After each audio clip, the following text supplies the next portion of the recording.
হয়েছে।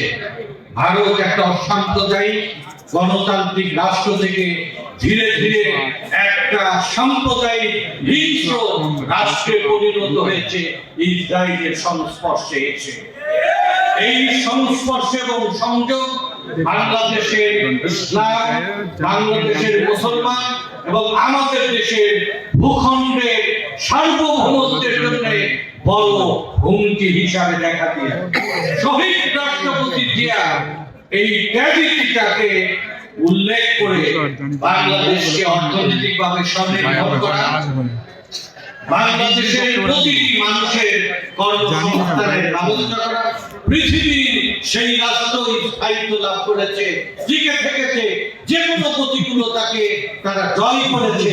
তার প্রথম লক্ষ্য হচ্ছে জন্ম রাষ্ট্রের প্রতিটি নাগরিকের মৌলিক অধিকার, অন্ন, বস্ত্র, শিক্ষা, চিকিৎসা, বাসস্থানের সাথে আধুনিক যুগে আরো অনেক মৌলিক সংযোগ আসছে, সেগুলো রাষ্ট্রের দায়িত্ব নিশ্চিত করা। আর দুই হচ্ছে শ্রমের মর্যাদা করা, তিন হচ্ছে মানুষকে সম্মানের চোখে দেখা। যে রাষ্ট্র মানুষের মৌলিক অধিকার নিশ্চিত করে, যে রাষ্ট্র শ্রমের মর্যাদা দেয়, যে রাষ্ট্র মানুষকে মর্যাদা দেয়, সেই রাষ্ট্র যে কোনো প্রতিকূলতার সাথে লড়াই করে টিকে থাকে। বাংলাদেশকে আগামী দিনে টিকে থাকার জন্য শহীদ জিয়ার এই দূরদৃষ্টি সম্পন্ন প্রচেষ্টা, সেই প্রচেষ্টা জীবদ্দশায় উনি বাস্তবায়ন করে বাংলাদেশকে আধুনিক, স্বাবলম্বী এবং একটা গণতান্ত্রিক একটা শক্তিশালী রাষ্ট্র গঠনের জন্য উনি প্রথম সূচনা করেছিলেন। অর্থনৈতিকভাবে বাংলাদেশকে স্বাবলম্বী করা, প্রতিটি মানুষের কর্মসংস্থানের ব্যবস্থা করা।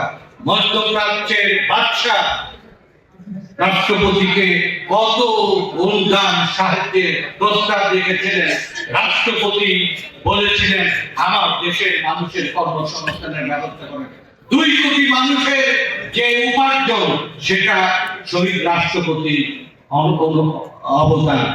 বাংলাদেশ কৃষি উন্নত থেকে উন্নত রাষ্ট্রের দুনিয়ায় যেটাই নিয়েছে, সেটা হচ্ছে দ্বিতীয় ধাপ হচ্ছে বস্ত্র।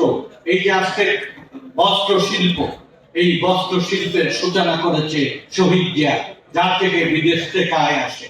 আর দেশের মধ্যে কর্মসংস্থানের জন্য 3 শিফটে কাজ শুরু করেছিলেন। যদি শহীদ জিয়া বেঁচে থাকতেন, বাংলাদেশ পৃথিবীর একটা অনন্য শক্তিশালী রাষ্ট্র গঠন করত। আজকে উনি নেই, কিন্তু না রেখে যাওয়া দল বাংলাদেশের মানুষের ভালোবাসায় টিকে রয়েছে।